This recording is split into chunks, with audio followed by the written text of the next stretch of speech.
Okay, stop licking the books. Hi, welcome back to my channel. Today we are going to do my March wrap up. So I read 9 books in March and I have them all here because I read physically all my books this month. I mean, a couple of them I like dual read with the audiobook, but for the most part I did a lot of physical reading this month, which I need to do because I have so many unread physical books on my shelf that I need to knock out. So we're just gonna jump right into this. Got my iced coffee, got the dog hanging out over here with me. So we're just gonna talk about all of the books that I read in March and what I thought of them. So we're gonna start with my lowest rated and move down to my highest rated.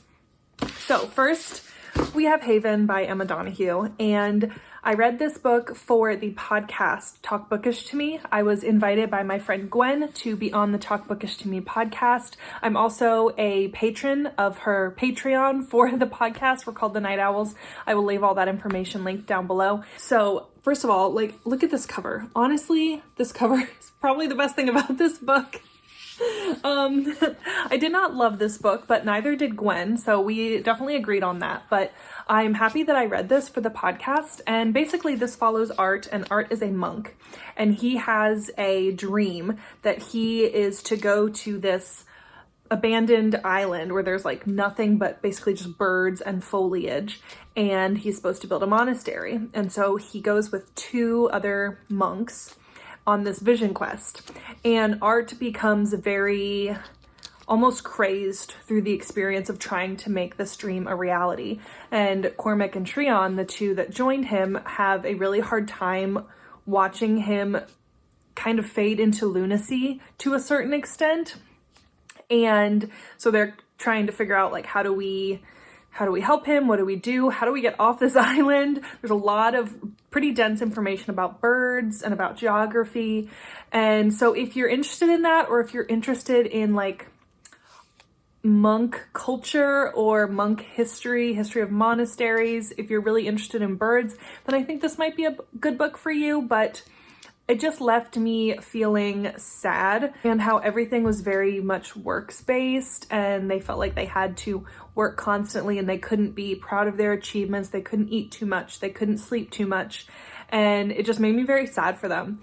And so while this cover is beautiful, I did give this book 2 stars. I have read another Emma Donoghue book. I read Room last month and I did really like that. I have one more Emma Donoghue book on my shelf, but I'm not sure that I love her writing style. Next, we have The Girls with No Names by Serena Burdick, and this was recommended to me because I was told it was supposed to be like The Lost Girls of Willowbrook by Ellen Marie Wiseman, which if you've been around my channel for any small amount of time, you know that that's one of my favorite books of all time. It was my favorite book of last year.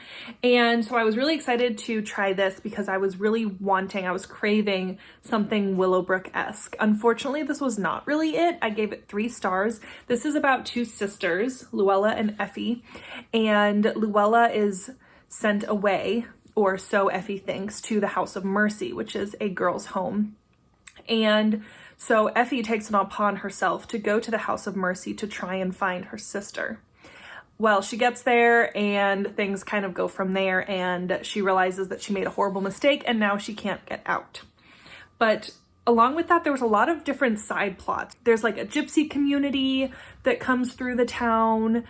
Luella is a dancer, and so there's a couple of different side plots that honestly just didn't really go anywhere, and I didn't feel like they were very necessary. And while this book had a little bit of aspects of Willowbrook, it didn't go there like Willowbrook did with the darkness, with the descriptions. I just was left wanting so much more, and I was kind of ready for it to be over. So if you have to tread lightly with child abuse and mental institution, things like that, this might be more of a good pace for a historical fiction book about an asylum than maybe Willowbrook. But overall, I feel like this was forgettable, but I'm glad I gave it a shot. I have a couple more books Willowbrook-esque books on my shelf, so maybe we'll have to do a reading vlog of reading more asylum books. Next, I have Blood Sugar by Sasha Rothchild, and I read this for the Backlist Readathon in March, and this one was also a 3-star book. This is about a woman who is a serial killer. She's killed a couple people. Now she is a suspect in her husband's murder, but she didn't actually kill him, and so she's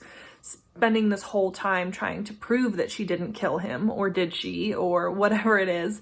And I hated all of these characters. I didn't feel like any character really had any redeeming qualities, and I was getting very annoyed by the main character. It didn't do anything shocking. It didn't do anything out of the ordinary, but one thing about this story, it was told as a story. The main character is retelling to you everything that happened, but I just felt like everything in this book was telling me instead of showing me.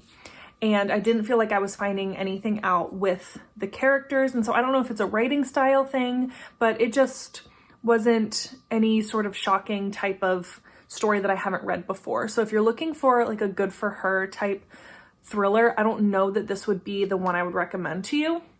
But I have heard really great things about this from other friends. I have friends who have absolutely loved this. So don't let my review deter you from checking it out. If you think it's something you'd be interested in, or if you've heard good reviews, I say give it a shot. It just wasn't it for me. Okay, now we're moving into my 4-star books. So first we have Temper by Lane Fargo, and this is a literary suspense. It's not a thriller, a literary suspense book about a theater group. So this woman, she runs a theater company, and the guy that she always does the shows for, he's like this bigwig in the theater community in, I believe they're in Chicago. And he's kind of a prima donna. He throws fits sometimes. He's very eerie and mysterious, but he's a wonderful actor, so people kind of put up with him. And so this play, Temper, is the play that they're putting on in this theater troupe this season, and they're looking for a main character, and the main character they find is an actress who has a lot of secrets. She's a little bit down on her luck, and so there's a little bit of a love triangle happening, definitely coercion, definitely gaslighting, and these are messy, flawed, morally gray characters, and you're left with the ending wanting a lot more, and you're left feeling like you don't know what happened, but maybe you do. And you're left thinking, well, what happens next? And you're theorizing what happened next. And for whatever reason, this really worked for me, but I definitely see why it's pretty low rated on Goodreads and why people have not given it the best ratings. I feel like this is not a book for everyone. I appreciated it because I come from the world of dance and theater, and so I understood a lot of what they were talking about, and I understood a lot of the conversations around embodying a character and a persona, and how much of an emotional toll that can take on you. So I really love the discussions in this book, but if you are looking for a fast-paced thriller, this is not it. It's slow-paced, it's very character-driven, but overall, I really enjoyed it, and I can't really put my finger on why, but it was really good, and oh my gosh. And I say give it a try. Okay, next we have The Time Traveler's Wife by Audrey Niffenegger, and this I actually did a buddy reread with my friend Elise from A Virgo Rising Reads. So we were talking about rereading some favorites and how we were a little bit scared too, because we were interested to see kind of how they held up over time. And so she and I decided to buddy reread this, and I also read this during the Backlist Readathon. And this is about Claire, and you follow Claire through her life, and at different points in her life, this man, Henry, just appears. Sometimes he's old, sometimes he's young, sometimes he's a boy, sometimes he's an old man, and sometimes she knows when he's going to come and sometimes he doesn't. And this happens because Henry actually time travels. And so he time travels like kind of within his lifespan, not like super far or super forward in the future, really just within his lifespan. And he doesn't really know where he's going to wake up or where he's going to go next and which age he's going to be. And it's a very irregular love story. And at first you're like, this is weird, she's little and he's old, but then as their story progresses and as you see them in different stages of their life, it's a very, very sweet love story.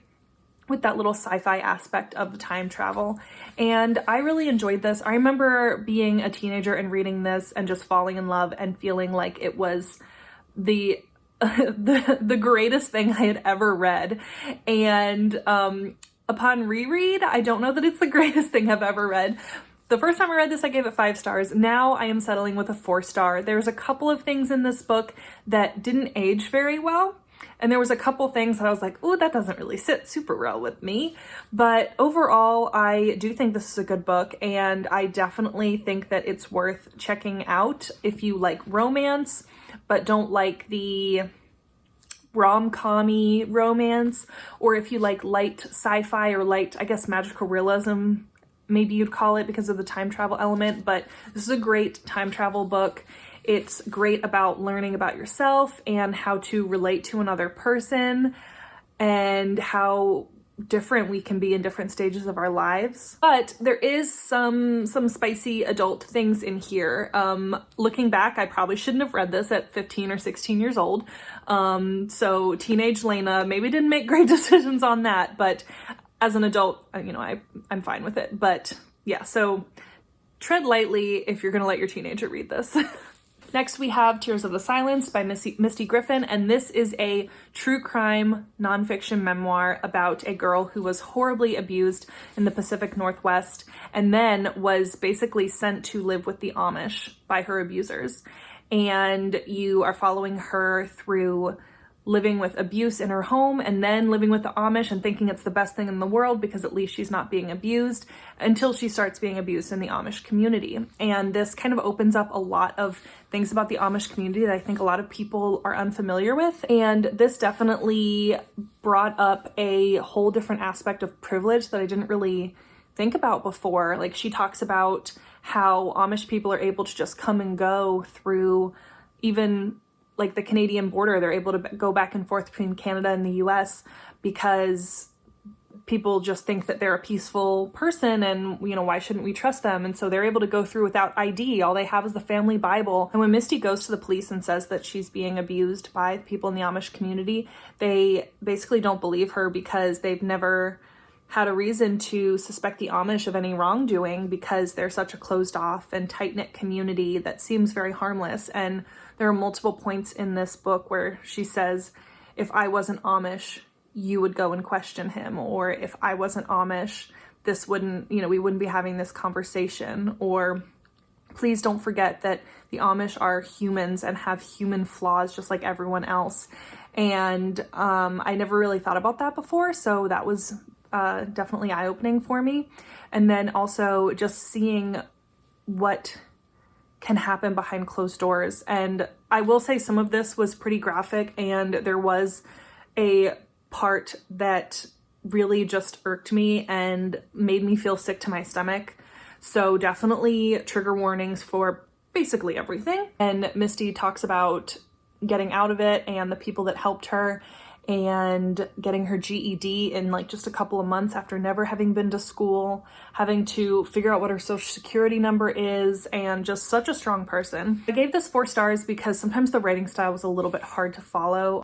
The other thing about this book is that I think had I read this before Educated, I might have had a different rating. But I find that any memoirs like this, I now just compare to Educated by Tara Westover, and that book is just top tier, and I don't know that anything is going to be able to come even close to that one. So I'm trying not to look at true crime memoirs through that lens. I do find myself doing that from time to time. So, but this was very good. I do recommend it, but please tread lightly. Please check trigger warnings. Okay, now we are moving on to my 5-star books. I have 3 of them this month. I can't remember the last time I had 3 5-star books in a month. So first we have The Housemaid by Frida McFadden. I read this for a vlog that I did reading hyped thrillers, and this one was so good. It's about a woman who becomes a nanny and kind of like a housemaid for this wealthy family, and the mom of the family starts doing things purposely to make her job harder, like messing up the kitchen, undoing things, telling her the wrong thing, telling her to pick up her child, and then being like, I didn't tell you to pick up my child, and just really, really manipulative stuff. and there's a hot dad in the house that she gets a little bit of a crush on, and there's a daughter that's kind of creepy, and you're just trying to figure out like what is with this family. And it's not like this girl can just leave and go find another job because she has some secrets of her own. And this went to a couple different places that I wasn't expecting. Not that I hadn't seen those tropes before in other thrillers, I had, but it was just really good. It was a fun ride. I just felt like I was along for the ride, and I read this so quickly. I just wanted to know what happened next. And it was a quick read. It was fast paced. It was easy to read. A good like palate cleanser thriller. Is this the best literary thing that is going to get all the accolades and all the awards and stand the test of time? I don't know about that, but it was fun and enjoyable. And I haven't had a 5-star thriller in a while, so I was starting to wonder, like, do I even like thrillers anymore? I haven't given a thriller 5 stars in a really long time. So this definitely broke that streak, which is awesome. Because then, right after this, I had another 5-star thriller. So this is The Last Word by Taylor Adams, and this was an art copy that I got from William Morrow. So thank you so much for sending this to me for my review. And this is so good. This is about a woman who is house sitting in the Pacific Northwest, which I love that atmosphere, like the Pacific Northwest, beachy Washington, small town. I love that for a book. And this woman is in this creepy house, and she reads this book that was recommended to her by her neighbor, and she hates it and it's terrible, and so she writes a 1-star review. Well, the author comments on that review and basically says, like, can you take your review off, please? And she was like, no, and they kind of argue about it for a while. And then she gets stalked at her house at night, and so she's wondering if the author is coming for her. And this had very typical Taylor Adams twists. If you've read No Exit, you know what I mean, where you just think, okay, she's gonna get out of it this time. And you're like, oh, I didn't think about that. Like, okay, she's gonna try this, but there's no way that's gonna work. And then you're like, nope, yep, definitely didn't work. You know, and it's just back and forth. You don't know when she's gonna get out, or who else is going to die, or who's gonna get out alive, or what's gonna happen. And she has a lovable dog that follows her around and is so smart and funny. And this was just so, so good. And I highly recommend you pick this up if you like fast-paced thrillers, if you liked No Exit. I haven't read Hairpin Bridge, and I don't know that I'm going to, but if you liked No Exit, you will really like this. And then my last 5-star book. I am as shocked as you are, but it is a romance, and it is The Friend Zone by Abby Jimenez. I borrowed this copy from my coworker. So The Friend Zone is the first book in the Abby Jimenez trilogy, and this really surprised me with how much I enjoyed it. Now, this is extremely sad, extremely sad. Also look up trigger warnings for this. I bawled. When I tell you, I ugly cried, sobbed, like snot dripping, tears just like heaving, like shaking, crying from this book. It wrecked me, and then put me back together, and then wrecked me again. It was just, I had no words when I finished reading this book. I had no words. I basically just closed the book and sat there and cried for a good 10 minutes in the middle of the night, because it was like midnight, because I just had to stay up and read this book. So this book is about Kristen, and she meets this firefighter who is going to be the best man in her best friend's wedding. So you have 2 best friends engaged, and then you have Kristen, and then you have the best man. So she realizes that she has to get to know Josh because they're going to be doing a lot of wedding festivity type things together. All along, she has a secret that she is afraid to tell anybody, and she is really hesitant to get in any sort of long-term relationships. And this was just so good, and I loved the conversations that they had. Kristen and Josh are both so funny. There's not that like banter like you would see in like an Emily Henry book, but I really liked the conversations between people, and I liked that this didn't do what a typical romance did. And I love that Abby Jimenez can tread lightly on some very heavy topics, yet still go about it in a lighthearted way that doesn't downgrade or belittle the issue at hand. I hope that makes sense, but essentially she just does a really good job at conquering some pretty serious and significant life things that just happen. And I am just now a super fan of her writing, and I am so excited to finish the series, and I'm excited for her new book that's coming out. And I just really enjoyed this book, and I'm definitely gonna have to get myself a copy so that I can give this back to my coworker but still have one. Also, there is a sweet, adorable little dog in here that wears clothes, and so yeah, if you like romance, if you like dogs, and if you are looking for something that's not a typical romance and doesn't have that witty banter, this is it. This is what you're looking for. That is all 9 books that I read in the month of March. Let me know how you think I did in the comment section below. Let me know what was your favorite book of March, and I'm so excited for my April TBR.